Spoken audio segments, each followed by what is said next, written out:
ભાજપના નેતાઓ અમિત શાહને શુભેચ્છા પાઠવી રહ્યા છે। આ દ્રશ્યો અમે આપને બતાવી રહ્યા છીએ। અમિત શાહમાં પણ એક અનેરો ઉત્સાહ, કારણ કે અમિત શાહનું ગુજરાત સાથે જે કનેક્શન છે તે હંમેશાથી વધારે રહ્યું છે। ત્યારે અમિત શાહને મળવા માટે, તેમને શુભેચ્છા પાઠવવા માટે કાર્યકરો અને નેતાઓ પહોંચ્યા છે। તે દ્રશ્યો પણ અમે આપને બતાવી રહ્યા છીએ।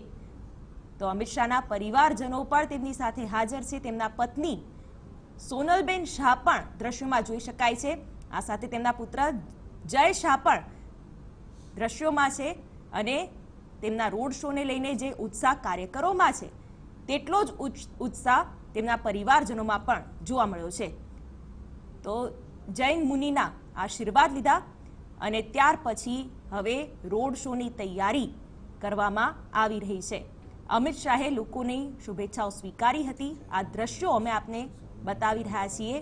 ભાજપના રાષ્ટ્રીય અધ્યક્ષ અમિત શાહ ગુજરાતના કાર્યકરોમાં માહોલ બની રહ્યો છે અમિત શાહના રોડ શોને લઈને, અને સતત જે તૈયારીઓના દ્રશ્યો છે। જ્યારે આ ઉમેદવારી પત્ર ભરાતું હોય એનો મતલબ જ એ છે કે મોટી તાકાત સાથે, જો ઉમેદવારી પત્ર ભરવામાં પણ જો આટલો બધો ઉત્સાહ હોય, અભી તો અંગડાઈ હે, આગળ પછી શું થશે એ કોંગ્રેસે વિચારવું પડશે। અને પહેલે જ દિવસે આટલી મોટો ઉત્સાહ એ જ દેખાડે છે કે લોકો નક્કી કરીને બેઠી છે નરેન્દ્રભાઈ મોદીને વડાપ્રધાન બનાવવા દેશભરની જનતા થનગની રહી છે। સાહેબ, જે રીતે વાત છે, ગાંધીનગર લોકસભા ભાજપનો ગઢ છે, શક્યતા એવી જોવાઈ રહી છે કે સૌથી વધુ લીડ દેશમાં મળે એ માટે આયોજન ભાજપ કરી રહ્યું છે। પીએમ કરતા મોટી લીડ અમિત શાહની આવશે। મને એમ લાગે છે કે દેશભરમાં આ વખતે નવા રેકોર્ડો થવાના છે।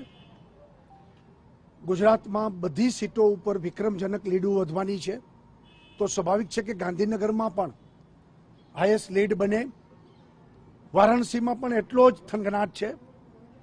એટલે એક હેલ્ધી કોમ્પિટિશન ચારે તરફ, કોની લીડ વધારે, લીડ જ ગણવાની છે હવે તો। સાહેબ, જે રીતે કોંગ્રેસના પણ ઉમેદવારો બાકી, તમારા પણ 7 ઉમેદવાર બાકી છે, શું કોંગ્રેસની રાહ જોઈ રહ્યા છો કે પછી ભાજપ પત્તા છેલ્લે સુધી દબાવી રાખશે? મને એવું લાગે છે કે આ પ્રશ્ન કોંગ્રેસવાળાને પૂછ્યો તો સારું હતું। એટલા માટે કોંગ્રેસે ઘોષણા કરી હતી કે અમે દિવાળી પછી બધા ઉમેદવારો જાહેર કરશું। તમે લોકોએ દેખાડ્યું હતું, ત્યાર પછી કીધું હતું જાન્યુઆરીમાં જાહેર કરી દેશું। ચૂંટણીના ફોર્મ ભરવાના દિવસો આવી ગયા, હજી સુધી કોંગ્રેસ જાહેરાત કરી શકી નથી। ચારેય તરફ કોંગ્રેસમાં બળવાઓની શક્યતા છે, કોંગ્રેસને તકલીફ છે। અમારું તો હવે બધું ફાઇનલાઇઝ થવા આવ્યું છે।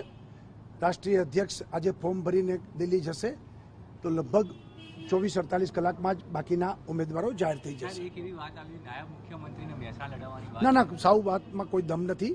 નીતિનભાઈને કોઈ લોકસભા લડવાની કોઈ વાત કોઈ તબક્કે નથી।